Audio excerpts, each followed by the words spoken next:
Nas profundezas do interior do Brasil, onde as estradas de terra se perdem entre colinas e o silêncio da noite é quebrado apenas pelo canto dos grilos, ergue-se uma casa antiga, desgastada pelo tempo, com janelas que parecem olhos vazios, observando a passagem das décadas. Os locais a conhecem como a Casa dos Ecos. Eles contam que algo terrível aconteceu ali há muito tempo.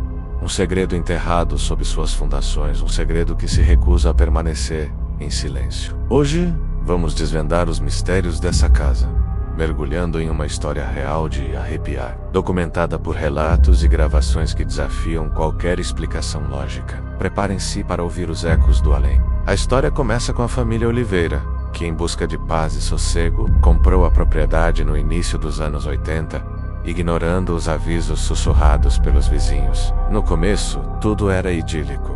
O ar puro do campo, a tranquilidade. Mas essa paz durou pouco. A primeira ocorrência estranha foi relatada por Dona Lúcia, a matriarca. Numa noite, enquanto costurava na sala de estar, ela ouviu passos pesados no andar de cima, no corredor que levava aos quartos vazios. Pensando ser seu marido, ela chamou por ele, mas não houve resposta. Os passos pararam abruptamente. Quando ela subiu para verificar, o corredor estava vazio e silencioso. Ela atribuiu o som ao cansaço, a casa antiga se acomodando. Mal sabia ela que aquele era apenas o começo. As coisas pioraram. Os passos se tornaram rotineiros, sempre à mesma hora, pouco depois da meia-noite. Mas agora, eles vinham acompanhados de sussurros, frases ininteligíveis como um murmúrio distante carregado pelo vento, que pareciam vir das próprias paredes da casa. As crianças da família, Pedro e Ana, começaram a ter pesadelos terríveis. Eles acordavam gritando, falando sobre uma mulher triste, que chorava no canto do quarto. O medo se instalou na família. Portas que haviam sido trancadas apareciam abertas pela manhã. Objetos mudavam de lugar sozinhos. A sensação de estar sendo constantemente observado era sufocante. Um terror psicológico que minava a sanidade de todos. A casa dos sonhos havia se transformado em um pesadelo vivo. Desesperados, os Oliveira buscaram ajuda. Foi assim que Carlos Mendes, um respeitado investigador paranormal da época, chegou à Casa dos Ecos. Carlos não era um charlatão. Ele era um cético, um estudioso que buscava explicações racionais antes de considerar o sobrenatural. Equipado com gravadores de rolo, câmeras e sensores de temperatura, ele decidiu passar uma semana na casa, sozinho, para documentar os fenômenos. A família se mudou temporariamente para a casa de parentes, deixando Carlos à mercê do que quer que habitasse aquelas paredes. Na primeira noite, ele sentiu a mesma opressão descrita pela família. O ar ficou pesado, gelado, e os sussurros começaram, mais claros do que nunca. Foi na terceira noite que Carlos capturou algo que mudaria sua percepção para sempre. Ele deixou seus gravadores ligados em vários cômodos. Ao revisar as fitas na manhã seguinte,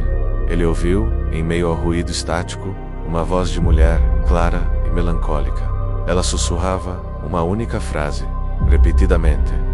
Onde ele está? Onde ele está? O mais assustador foi o que veio depois. Em outra gravação, do porão, uma voz masculina, ríspida e fria, respondeu: enterrado, onde ninguém vai encontrar. As gravações eram a prova de que algo terrível havia acontecido ali. Não eram apenas ecos, eram as vozes de um drama trágico, presas em um loop eterno, dentro daquela casa amaldiçoada. Guiado pelas gravações e pela sensação opressiva que emanava de um ponto específico do porão, Carlos começou a cavar sob o piso de terra batida. Depois de horas de trabalho, sua pá atingiu algo sólido.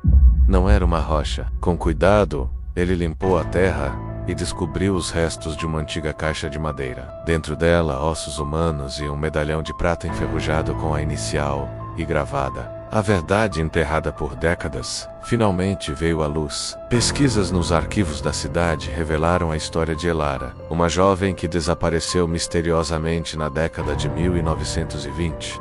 Ela vivia naquela casa com seu marido, um homem ciumento e violento. A lenda local dizia que ela simplesmente o abandonou, mas a descoberta de Carlos contava uma história muito mais sombria.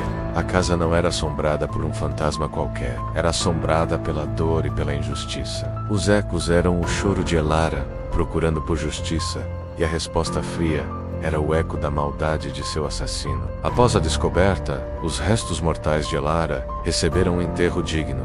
Dizem que depois disso a atividade paranormal na casa diminuiu drasticamente. Os sussurros cessaram, os passos desapareceram e a sensação de opressão se dissipou. A família Oliveira nunca mais voltou a morar lá, mas a história da Casa dos Ecos se tornou uma das mais famosas lendas de mistérios do Brasil. Ela nos lembra que algumas histórias, por mais assustadoras que sejam, são ecos de tragédias reais, gritos por justiça que transcendem o tempo e o espaço. O que aconteceu ali foi um fenômeno paranormal ou um caso de histeria coletiva amplificado pela sugestão? A resposta talvez esteja para sempre perdida nos corredores silenciosos daquela casa. Essa história nos faz refletir sobre os mistérios que nos cercam, sobre as energias que podem permanecer em lugar marcado por emoções fortes. Você acredita em atividade paranormal? Já teve alguma experiência que não conseguiu explicar? Deixe seu relato nos comentários, vamos conversar sobre isso. Queremos ouvir suas histórias. O mundo está cheio de mistérios que vão além da nossa compreensão. E cada história compartilhada nos aproxima um pouco mais de desvendá-los. Muito obrigado por nos acompanhar nesta jornada até o fim.